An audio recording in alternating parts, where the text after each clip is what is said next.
Hello students, welcome on my YouTube channel CSIR net by Joshi दीदी। राम राम आप सभी को। तो देखो, जैसा कि मैंने बताया कि हम एक वीडियो बनाएंगे डीएनए आइसोलेशन के प्रोटोकॉल के ऊपर। तो आज की वीडियो में हम डिस्कस कर रहे हैं कि डीएनए आइसोलेशन मस्टर्ड की लीफ से कैसे निकालेंगे। तो मस्टर्ड की लीफ से डीएनए आइसोलेशन करने के लिए हम सबसे पहले क्या करेंगे, 4 से 5 मस्टर्ड की लीफ लेंगे और इन लीफ को मॉर्टर पेस्टल में क्या करेंगे, प्रॉपर अच्छी तरीके से क्रश करेंगे। अब अपने सैंपल को क्रश करने के बाद इसमें हम डालेंगे एक्सट्रैक्शन बफर। तो हमने यूज़ किया है C-टैब एक्सट्रैक्शन बफर, जिसमें हम लगभग 3 ml के समथिंग, अगर आपका सैंपल ज़्यादा है तो बफर की जो कंसंट्रेशन है वो कम और ज़्यादा कर सकते हैं।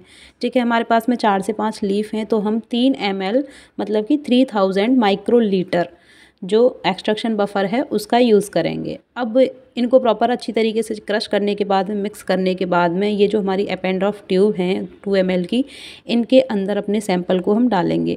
सैंपल को डालेंगे और ये जो ऑटोक्लेव्ड हैं, ये जो ट्यूब्स हैं हमारी ऑटोक्लेव्ड हैं प्रॉपरली, तभी इनका हम यूज़ कर रहे हैं। अदरवाइज़ कंटामिनेशन के भी क्या होते हैं, चांसेस होते हैं। तो ऑटोक्लेव्ड ट्यूब का ही यूज़ करें।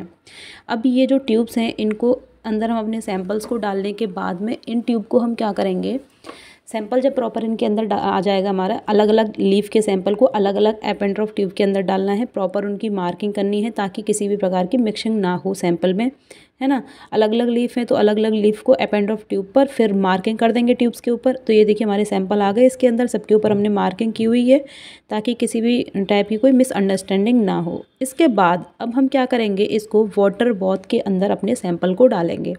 तो वाटर बाथ का जो टेम्परेचर है, थोड़ी टाइम पहले इसको ऑन कर दें ताकि 65 जो टेम्परेचर है डिग्री सेल्सियस है उस पर हमारा वाटर बाथ आ जाए। 65 डिग्री सेल्सियस आने के बाद इसके अंदर हम अपने सैंपल को रख दें। वाटर बाथ से निकालने के बाद सैंपल को हम रखेंगे सेंट्रीफ्यूज में। सेंट्रीफ्यूज में रखने के बाद उसका जो सुपरनेटेंट होगा, उस सुपरनेटेंट को हम दूसरी फ्रेश ट्यूब्स के अंदर ट्रांसफ़र करेंगे और फ्रेश ट्यूब में ट्रांसफ़र करने के बाद में उसमें PCI डालेंगे। PCI को डालने के बाद में इसको हम रखेंगे सेंट्रीफ्यूज में। सेंट्रीफ्यूज में रखेंगे 4 डिग्री सेल्सियस टेम्परेचर पर 10 मिनट के लिए। एंड देन फिर नेक्स्ट स्टेप में क्या करेंगे, सुपरनेटेंट को दूसरी ट्यूब के अंदर ट्रांसफ़र करेंगे और अब इसके अंदर हम CI का ट्रीटमेंट देंगे, क्लोरोफॉर्म आइसोअमाइल अल्कोहल। क्लोरोफॉर्म आइसोअमाइल अल्कोहल को डालने के बाद ट्यूब्स के अंदर अब अगेन इनको हम सेंट्रीफ्यूज में ट्रांसफ़र करेंगे। किसके लिए, 10 मिनट के लिए। 10 मिनट के लिए 4 डिग्री सेल्सियस पे। देखो, PCI और CI जब दोनों का ट्रीटमेंट देते हैं तो उसके लिए हमें क्या करना होता है, PCI और CI दोनों के लिए हमें 4 डिग्री सेल्सियस पर हमें ट्रांसफ़र करते हैं सेंट्रीफ्यूज के अंदर। कितने टाइम पीरियड के लिए, 10 मिनट के लिए करते हैं। जबकि जो वाटर बाथ से निकालने के बाद, वाटर बाथ से डायरेक्ट निकालेंगे तो उस टाइम पे सबसे पहले हम क्या करते हैं, 15 डिग्री सेल्सियस टेम्परेचर पर रखते हैं सेंट्रीफ्यूज में और उसका जो सुपरनेटेंट आता है उसमें सबसे पहले PCI का ट्रीटमेंट देते हैं, फिर उसको अगेन सेंट्रीफ्यूज में ट्रांसफ़र करते हैं। PCI का ट्रीटमेंट देने के बाद में फिर CI का ट्रीटमेंट देते हैं, फिर सेंट्रीफ्यूज में ट्रांसफ़र करते हैं। अब CI के ट्रीटमेंट के बाद हम जो सेंट्रीफ्यूज से निकालेंगे सैंपल को, उसमें से सुपरनेटेंट को अगेन फ्रेश ट्यूब के अंदर ट्रांसफ़र करेंगे।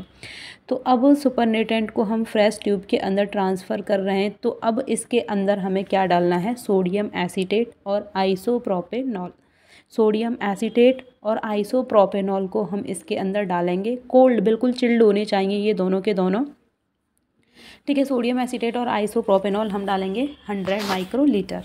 अब इनको सारी जो ट्यूब्स हैं, वायल हैं, उनके अंदर ट्रांसफ़र कर देंगे। प्रॉपर इनको क्या करेंगे, मिक्स करेंगे। प्रॉपर मिक्स करने के बाद में आपको DNA के थ्रेड्स लाइक स्ट्रक्चर दिखाई देंगी।